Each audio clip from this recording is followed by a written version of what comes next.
محمد الرسول اللہ صلی اللہ علیہ وسلم، قرآن نے بیان فرمایا کہ جب ابو بکر صدیق رضی اللہ عنہ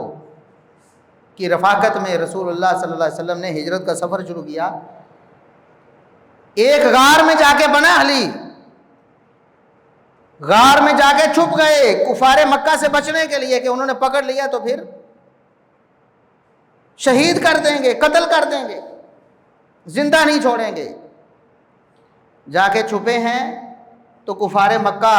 ڈھونڈتے ڈھونڈتے ڈھونڈتے ڈھونڈتے محمد الرسول اللہ صلی اللہ علیہ وسلم کو اسی غار کے دھانے پہ آ گئے۔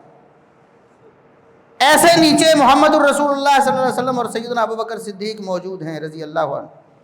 بالکل اوپر سر کے اوپر غار کا دہانہ ہے جہاں سے داخل ہوئے ہیں، غار کے اوپر کفار کے پاؤں نظر آ گئے کہ وہ لوگ اوپر کھڑے ہیں، اور ایسی صورت ہے کہ ابو بکر صدیق رضی اللہ عنہ عرض کرتے ہیں اللہ کے رسول ان میں سے کسی نے اگر اپنے نیچے پاؤں کو دیکھ لیا تو ہم پکڑے گئے،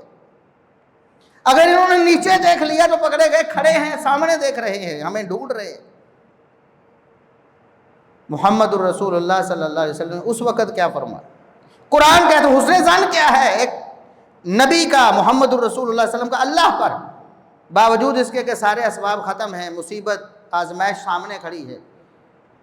لیکن اللہ کے رسول صلی اللہ علیہ وسلم کیا فرماتے ہیں؟ قرآن نے کہا ثانی اثنین اذ ہما فی الغار اذ یقول لصاحبہ لا تحزن ان اللہ معنا، ابو بکر غم نہ کرو، پریشان نہ ہو جاؤ،